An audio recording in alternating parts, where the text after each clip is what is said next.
नमस्ते दोस्तों। आज हम बात करेंगे जब देवर बना जीवन साथी घटना के बारे में। लगभग 8 साल पहले की बात है। दोपहर के 12:30 बजे होंगे।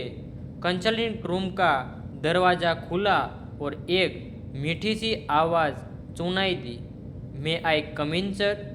जब कोई मरीज इस तरह पूछता है तो मैं समझ जाता हूँ कि वह पढ़ा लिखा और संस्कारी है। नेत्री ने सही समय का इंतज़ार करके प्रवेश किया। तीसरे ही महीने में मनचाहा परिणाम मिल गया। नेत्री मिसली और उल्टी की शिकायत लेकर मुझसे मिलने आई। बैठते ही मैंने उसे 10 सेकंड में देख लिया। उसके व्यक्तित्व में सबसे आकर्षक उसकी आंखें थी। आंखों का रंग पूरा सा था, पलकें लंबी और घनी और नज़रें बिल्कुल तीर जैसी तेज। मैंने उसका निरीक्षण पूरा किया और पूछा, क्या नाम है? उसने पलके में झपकाते हुए जवाब दिया, नेत्री। मैंने मन में सोचा, जिसने इसका नाम रखा है उसे दान देनी चाहिए। सुंदर आंखों वाली लड़की का नाम नेत्री ही होना चाहिए। मैंने अगला सवाल किया, क्यों आना पड़ा? क्या तकलीफ है? नेत्री ने बताया, शादी को 3 साल हो गए हैं, लेकिन एक बार भी प्रेगनेंसी नहीं हुई है। मैंने पूछा, कहीं दिखाया है? कोई टेस्ट करवाया है? उसने 2 फाइलों निकालकर टेबल पर रख दी। 2 गायकोनोलॉजिस्ट पहले ही देख चुके थे। पति का स्पर्म टेस्ट भी 3 बार हो चुका था और हर बार रिपोर्ट में स्पर्म काउंट 0 आया था। लेप्रोस्कोपी और अन्य टेस्ट भी हो चुके थे। मैंने फाइलें देखकर कहा, बहन, तुम्हारे सारे टेस्ट नॉर्मल है फिलहाल और टेस्ट भी ज़रूरत नहीं है। तुम्हारे पति की रिपोर्ट बहुत ही निराशाजनक है, इसीलिए फिलहाल पूरा ध्यान उस पर देना पड़ेगा। नेत्री उदास हो गई। शायद उसे वह बात पहले से ही पता थी। उसने पूछा, मेरे हस्बैंड की रिपोर्ट सुधर सकती है? मैंने कहा, यूरोसर्जन की सलाह लेते हैं। अगर वेरिकोसिल या हाइड्रोसिल जैसी कोई समस्या है तो सर्जरी के बाद सुधार संभव है, लेकिन अगर स्पर्म बन ही नहीं रहे हो तो क्या? नेत्री की आंखों में चिंता उभर आई। तो फिर एक विकल्प है।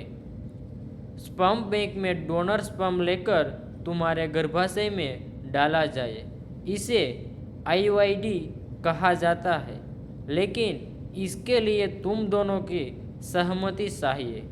नेत्री तुरंत बोली, सर, मुझे कोई आपत्ति नहीं है और मेरे पति भी मान जाएंगे, ऐसा मुझे विश्वास है। मैंने कहा, पहले यूरोसर्जन की राय ले आओ। 10 दिन बाद नेत्री का फोन आया। यूरोसर्जन ने बायोप्सी के बाद कहा कि उसके पति के शरीर में स्पर्म बनते ही नहीं है। अब सिर्फ आईयूआई का रास्ता बचा था।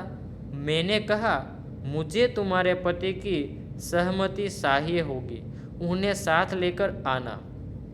उसने बताया, सर, मेरे पति को इस समय पीलिया है, वे अस्पताल में भर्ती है। मैंने कहा, तो 1 महीना बाद आना, पहले उन्हें ठीक होने दो। 3 महीने बीत गए, न नेत्री आई न फोन। फिर एक दिन अचानक आ गई। माथा सूना, सफ़ेद कपड़े, बिना आभूषण के।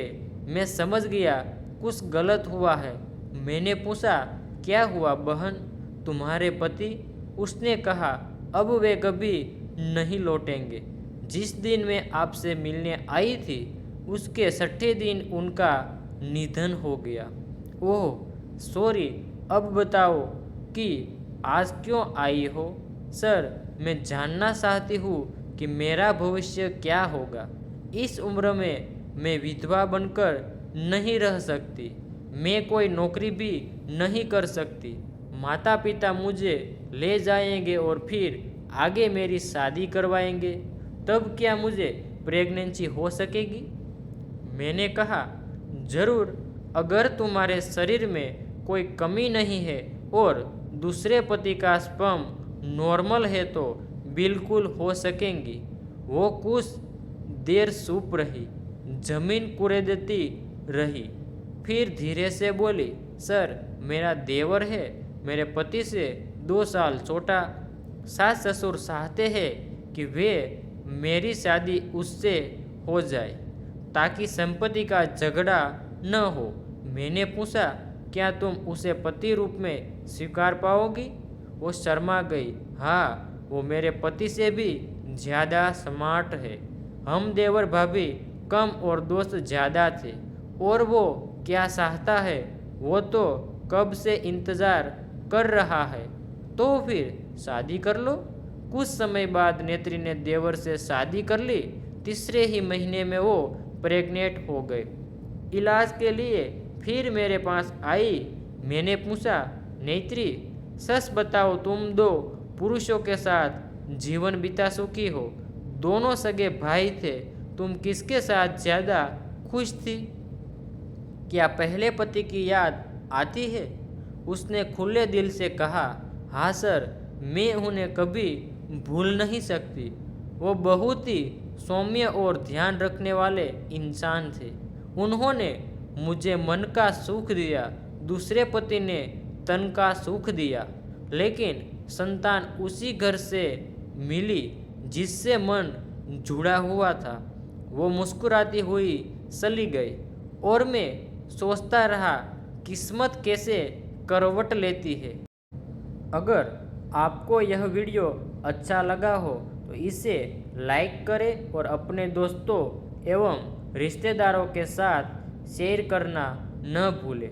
जीवन में कुछ नया करने की प्रेरणा देने वाली और उपयोगी कहानियाँ देखने के लिए हमारे चैनल से जुड़े रहें। धन्यवाद।